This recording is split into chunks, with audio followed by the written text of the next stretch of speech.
श्री गणेशाय नमः। जय श्री हरि। दोस्तों, आप सभी को फाल्गुन पूर्णिमा की हार्दिक शुभकामनाएं।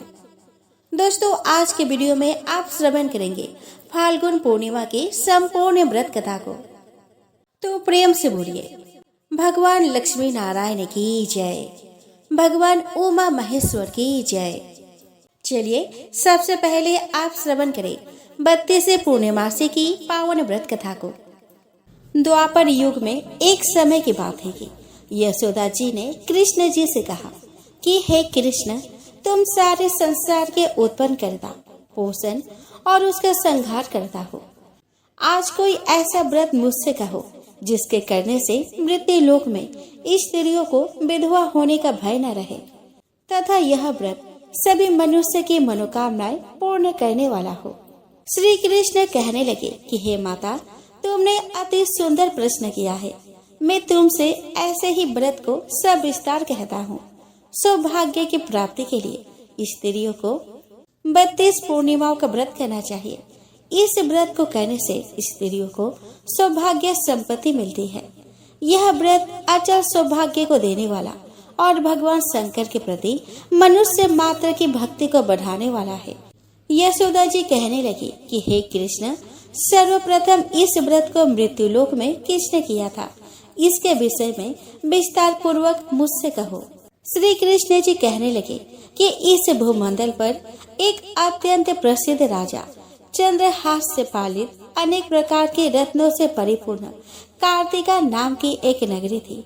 वह धनेश्वर नाम का एक ब्राह्मण था और उसकी स्त्री अति सुशील रूपवती थी। दोनों ही उस नगरी में बड़े प्रेम के साथ रहते थे। घर में धन धान्य आदि की कोई कमी नहीं थी। उनको एक बड़ा दुख था कि उनका कोई संतान नहीं था, जिस वजह से वह बहुत दुखी रहते थे। एक दिन बड़ा तपस्वी योगी उस नगरी में आया। वह योगी बाकी सभी घरों से भिक्षा मांगकर भोजन किया करता था, लेकिन उस ब्राह्मण के घर से भिक्षा नहीं मांगा करता था। एक दिन योगी गंगा किनारे भिक्षा मांगकर बड़े प्रेम पूर्वक खा रहा था कि धनेश्वर ने योगी को यह सब करते हुए देख लिया। अपनी भिक्षा अनादर से दुखी होकर धनेश्वर उस योगी से बोले कि आप सभी घरों से भिक्षा लेते हैं, परंतु मेरे घर की भिक्षा कभी नहीं लेते। इसका कारण क्या है? योगी कहने लगा कि आपके धर्म हमें इस बात की आज्ञा नहीं देता, क्योंकि अभी आप गृहस्थ जीवन में एक सुख से वंचित है। आपके घर संतान होने पर मैं आपके घर से भिक्षा स्वीकार कर लूंगा।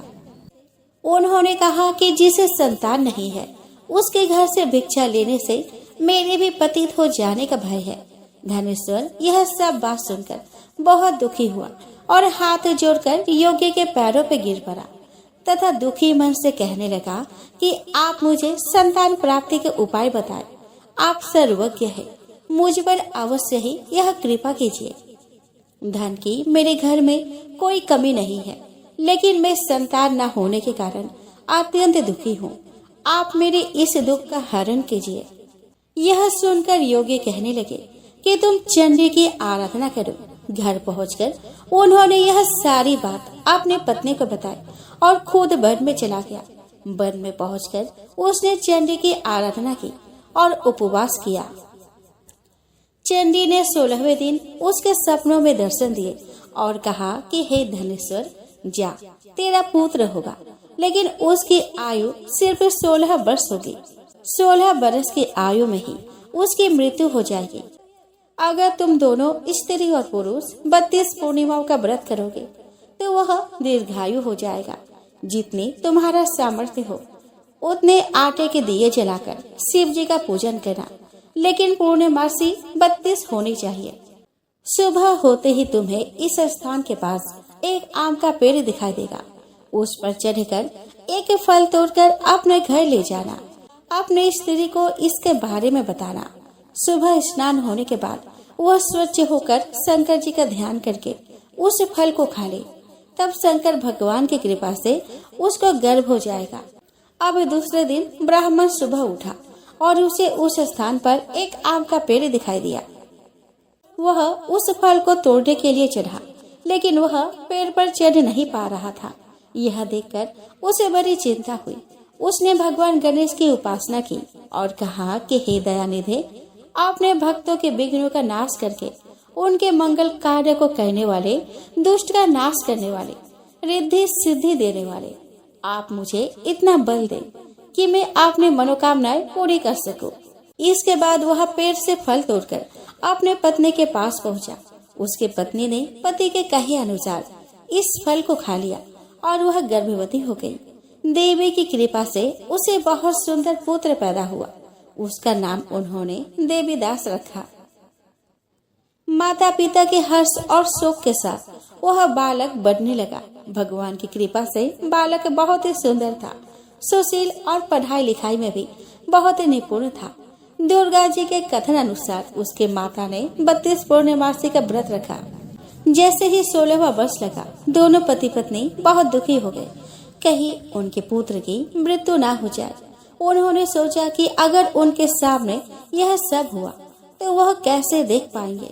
तभी उन्होंने देवीदास के मामा को बुलाया और 1 वर्ष के लिए देवीदास को काशी में पढ़ने के लिए भेज दिया। 1 वर्ष के बाद उसे वापस लेकर आ जाना। देवीदास अपने माता पिता के साथ एक घोड़े पर सवार होकर चल दिया। उसके मामा को भी यह बात पता नहीं थी। दोनों पति पत्नी ने 32 पूर्णिमासी का व्रत पूरा किया। दूसरी तरफ मामा और भांजा दोनों रात गुजारने के लिए रास्ते में एक गांव में रुके। उस दिन उस गांव में ब्राह्मण की कन्या का विवाह होने वाला था। जिस धर्मशाला में वर और बारात के बाकी लोग रुके हुए थे, उसी धर्मशाला में देवीदास और उसका मामा ठहर गए। उधर कन्या को तेल आदि चढ़ाने के बाद जब लगने का समय आया तो वर की तबीयत खराब हो गई। वर के पिता ने अपने परिवार वालों से विचार विमर्श करके कहा कि यह देवीदास मेरे पुत्र जैसा ही है, मैं इसके साथ लग्न करा दूं और बाद में बाकी सारे काम मेरे बेटे के साथ पूरे हो जाएंगे।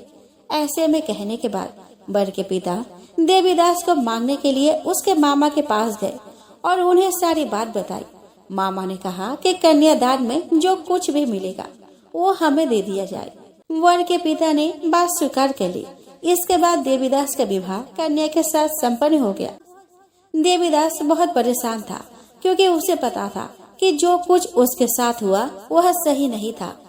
यह सब उस कन्या के लिए अच्छा नहीं हुआ और वह ठीक से भोजन भी ना कर सका और मन में विचार करने लगा कि ना जाने यह किसकी पत्नी होगी।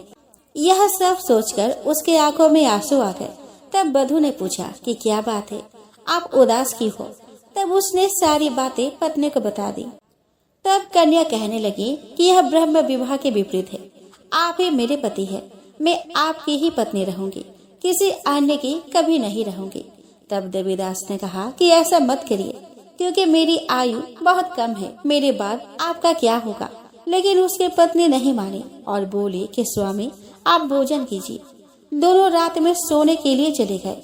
सुबह देवीदास ने पत्नी को 4 नगों से जड़ी एक अंगूठी दी और एक रुमाल दिया और बोला कि हे प्रिय, इसे लो और संकेत समझकर स्थिर चित हो जाओ। मेरी मरण और जीवन जानने के लिए एक पुष्प वाटिका बना लो, उसमें सुगंधी वाली एक नव मल्लिका लगा लो, उसको प्रतिदिन जल से सिंचा करो और आनंद के साथ खेलो कूदो।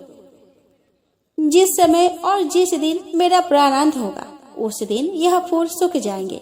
जब यह फिर से हरे हो जाए तो जान लेना कि मैं जीवित। यह समझाकर वह वहां से चला गया। इसके बाद जब वर और बाकी बाराती मंडप में आए तो कन्या ने उसे देखकर कहा कि यह मेरा पति नहीं है, मेरे पति वह है जिनके साथ रात में मेरा विवाह हुआ। इसके साथ मेरा विवाह नहीं हुआ। अगर यह वही है तो यह बताए कि मैंने इसको क्या दिया है। साथ ही कन्यादान के समय जो आभूषण मिले उन्हें दिखाए। कन्या की यह सारी बातें सुनकर वह कहने लगा कि मैं यह सब नहीं जानता। इसके बाद सारी बारात भी अपमानित होकर लौट गई। भगवान कृष्ण बोले कि माता, इस प्रकार देवीदास काशी चला गया। कुछ समय बीत गया तो एक सर्प उसको डसने के लिए आया, लेकिन वह उसको काट नहीं पाया क्योंकि उसके माता ने पहले ही 32 पूर्णिमा के व्रत कर लिए थे। इसके बाद खुद काल वहां पहुंचा। भगवान की कृपा से तभी वहां माता पार्वती और भगवान गणेश जी आ गए। देवीदास को मूर्छित दशा में देखकर माता पार्वती ने भगवान शिव से प्रार्थना की कि महाराज, इस बालक की माता ने पहले ही 32 पूर्णिमा के व्रत कर लिए है, आप इसको प्राण दे। भगवान शिव ने माता पार्वती के कहने पर उसे प्राण दान दे दिए। उधर उसकी पत्नी उसके काल की प्रतीक्षा कर रही थी। उसकी पत्नी ने जाकर देखा कि पुष्प और पत्र दोनों ही नहीं है, तो उसको बहुत आश्चर्य हुआ। और जब उसने देखा कि पुष्प वाटिका फिर से हरी हो गई है, तो वह समझ गई कि उसका पति जिंदा हो गया है। इसके बाद वह बहुत ही प्रसन्न होकर अपने पिता से कहने लगी कि मेरे पति जीवित है, उनको ढूंढिए। जब 16 वर्ष व्यतीत हो गया तो देवीदास भी अपने मामा के साथ काशी से चल दिया। इधर उसकी पत्नी के परिवार वाले उन्हें ढूंढने के लिए ही जा रहे थे, तो उन्होंने देखा कि देवीदास और उसका मामा उधर ही आ रहे थे। उसको देखकर उनके ससुर बहुत प्रसन्न हुए और उसे अपने घर ले आए। वहाँ पर सारा नगर इकट्ठा हो गया और कन्या ने भी उसे पहचान लिया। देवीदास ने इसके बाद अपनी पत्नी और मामा को लेकर वहाँ से चल दिया। उसके ससुर ने भी उसे बहुत धन दहेज दिया। जब वह अपने घर की तरफ चल रहा था तो उसके माता पिता को लोगों ने खबर कर दी कि तुम्हारा पुत्र देवीदास अपने पत्नी और मामा के साथ आ रहा है। ऐसा समाचार सुनकर पहले तो उन्हें विश्वास ही नहीं हुआ, लेकिन जब देवीदास आया और उसने अपने माता पिता के पैर छुए तो देवीदास के माता पिता ने उनका माथा चूमा और दोनों को अपने सीने से लगा लिया। दोनों के आने की खुशी में धनेश्वर ने बहुत दान दक्षिणा ब्राह्मणों को दी। श्री कृष्ण जी कहने लगे कि इस तरह धनेश्वर को 32 पूर्णिमाओं के व्रत के प्रभाव से संतान प्राप्त हुई। जो स्त्रियां इस व्रत को करती है वह जन्म जन्मांतर के वैधव्य का दुख नहीं भोगती और सदैव सौभाग्यवती रहती है। यह मेरा वचन है। यह व्रत संतान देने वाला और सभी मनोकामना को पूरा करने वाला है। दोस्तों, राजा अंशुमान ने गंगा को स्वर्ग से लाने के लिए वर्षों तक घोर तपस्या की, परंतु उन्हें सफलता नहीं मिली। राजा अंशुमान के पुत्र दिलीप ने भी पिता की मृत्यु के उपरांत घोर तपस्या की, किंतु वे भी गंगा को पृथ्वी पर लाने में असमर्थ रहे। दिलीप के पुत्र भागीरथ थे। वे बड़े निष्कपट और दृढ़ संयमी राजा थे। पिता की मृत्यु के उपरांत उन्होंने गंगा को पृथ्वी पर लाने का अपना लक्ष्य बना लिया था। भागीरथ ने घोर तपस्या की। उनकी तपस्या से प्रसन्न होकर गंगा जी ने उन्हें दर्शन देकर वर मांगने के लिए कहा। इस पर भागीरथ ने उनसे पृथ्वी पर चलने की प्रार्थना की। गंगा जी ने कहा कि भागीरथ, मैं पृथ्वी पर आ सकती हूँ, परंतु पृथ्वी पर गिरते समय मेरे वेग को रोकने वाला कोई भी होना चाहिए, अन्यथा मैं पाताल में समा जाऊंगी। भागीरथ ने कहा कि माते, भगवान रुद्र आपके वेग को अपने जटाओं में रोक सकते हैं। मैं उनसे प्रार्थना करता हूँ। ऐसा कहकर राजा भागीरथ भगवान रुद्र की उपासना करने लगे। उनकी उपासना से प्रसन्न होकर भगवान रुद्र ने राजा भगीरथ की प्रार्थना स्वीकार कर ली और जगत के कल्याण के लिए उन्होंने गंगा को अपने शीश पर धारण कर लिया। गंगा का जल वहाँ एक विशाल झील में एकत्र होने लगा। तभी से भगवान रुद्र को भगवान शंकर कहा जाने लगा और जगत के कल्याण करता भगवान शंकर को शिव कहकर पुकारा जाने लगा। उसके बाद भगवान शंकर से प्रार्थना करके अपने पीछे पीछे राजा भगीरथ गंगा की धारा को वहां ले आए, जहां उनके पितर कपिल मुनि के क्रोध से भस्म हुए पड़े थे। गंगा की तेज धारा ने राख के उन ढेरों को ले जाकर गंगा सागर में गिरा दिया। गंगा जल के स्पर्श मात्र से सागर के पुत्र राख से उठकर स्वर्ग सिधार गए। सागर के नाम पर ही समुद्र को सागर भी कहा जाने लगा। गंगा का जल अत्यंत पवित्र है। यह पापियों का उद्धार करने वाला है। जो लोग श्रद्धा पूर्वक गंगा जल का सेवन नियम से करते हैं, उन्हें कभी कोई रोग नहीं सताता। वह गंगा भगवान श्री हरि के चरणों से निकली है। संसार के भव बंधनों को काटने में गंगा जी की बड़ी महिमा है। दोस्तों, एक बार हेमंत ऋतु आने पर ब्रज की कुमारी गोपियों ने कात्यायनी देवी की पूजा और व्रत करना प्रारंभ किया। वे कुमारियां सूर्योदय से पूर्व ही जमुना के जल में स्नान कर लेती और तट पर बालू से देवी की मूर्ति बनाकर विधि विधान के साथ पूजा करती। वे देवी से प्रार्थना करती कि नंद नंदन श्री कृष्ण के समान ही उन्हें पति की प्राप्ति हो। उन कुमारियों का मन श्री कृष्ण के रूप माधुरी पर न्योछावर हो चुका था। श्याम सुंदर जैसे पति की कामना करना उनका एकमात्र लक्ष्य था। उनका बस चलता तो वे 9 वर्ष के उस बाल कृष्ण को ही अपना पति बना लेती। एक दिन सभी कुमारियों ने ब्रह्म मुहूर्त में अपने वस्त्र उतारकर यमुना के शीतल जल में प्रवेश किया और स्नान करने लगी। उसी समय श्री कृष्ण ग्वाल बालों के साथ वहां पे आ पहुंचे। श्री कृष्ण ने कुमारियों को वस्त्रहीन होकर यमुना में स्नान करते देखा तो उन्होंने उनके वस्त्रों को समेट लिया और कदम्ब के एक ऊंचे पेड़ पर चढ़कर वहां पर बैठ गए। सभी ग्वाल बाल ठठाकर हंसने लगे। कुमारियों ने देखा कि कन्हैया ने उनके वस्त्र उठा लिए हैं तो वे जल में गर्दन तक डूबकर कृष्ण से वस्त्र देने की प्रार्थना करने लगी।